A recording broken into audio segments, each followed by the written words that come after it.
Salam sigap dan shalom. Renungan kita pada hari ini, Jumat 18 Maret 2022, berjudul Allah telah memilih kita.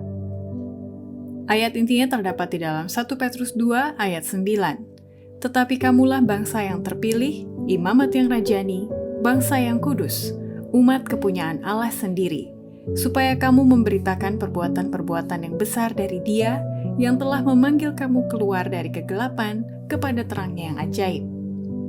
Pena Inspirasi menuliskan yang dimaksud dengan judul renungan kita pagi ini, Allah telah memilih kita, sebagai petunjuk bagi kita agar dapat merasakan kasih Allah yang tiada bandingnya dengan menuruti perkataan nubuatan Yesus yang berkata, barang siapa yang bertahan akan selamat, adalah sebagai berikut. Pertama, tanda bahwa Allah telah memilih kita bila mana kita memiliki keinginan yang sama untuk membawa keselamatan oleh kasih karunia Kristus kepada dunia ini.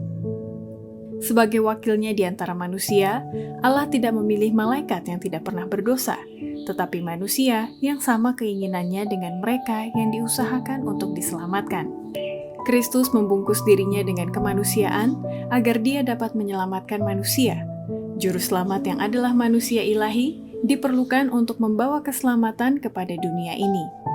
Kepada laki-laki dan perempuan telah diserahkan satu kepercayaan yang kudus untuk memperkenalkan kekayaan Kristus yang tak dapat diselidiki. Kedua, tanda bahwa Allah telah memilih kita bila mana kita bersedia menjadi alat atau instrumen yang dipakai oleh surga untuk menjangkau umat manusia. Kristus menyalutkan kemanusiaan bagi dirinya sendiri agar Dia dapat menjangkau umat manusia. Keilahian membutuhkan kemanusiaan, karena diperlukan baik keilahian maupun kemanusiaan untuk membawa keselamatan kepada dunia ini.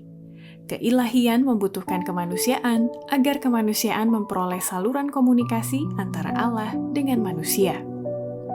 Ketiga, tanda bahwa Allah telah memilih kita bila mana kita memiliki kuasa Allah untuk memberitakan kebenaran Injil yang menggoncangkan dunia ini. Untuk melakukan pekerjaan ini, Kristus tidak memilih yang terdidik dan yang cerdas dari anggota Sanhedrin Yahudi atau penguasa Roma.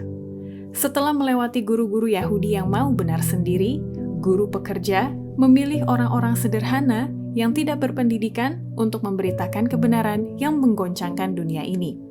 Sengaja Dia melatih orang-orang ini dan mendidiknya sebagai pemimpin-pemimpin gereja. Kemudian, mereka akan mendidik orang lain dan mengutus mereka dengan pekabaran Injil. Agar mereka sukses dalam pekerjaannya, mereka diberikan kuasa Roh Kudus. Bukan dengan kekuatan manusia atau akal budi manusia Injil ini diberitakan, tetapi dengan kuasa Allah. Keempat, tanda bahwa Allah telah memilih kita bila mana kita mengikuti jejak seperti Timotius yang setia, teguh dalam pendirian, dan benar menjalankan tanggung jawabnya dengan kerendahan hati sebagai orang Kristen.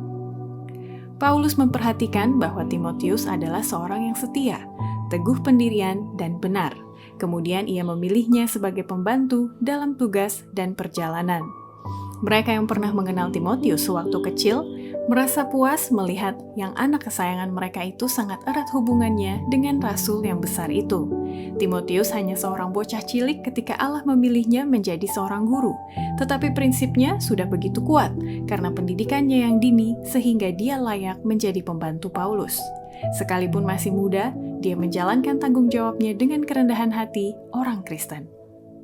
Demikianlah renungan kita pada hari ini, kiranya Tuhan memberkati kita semua.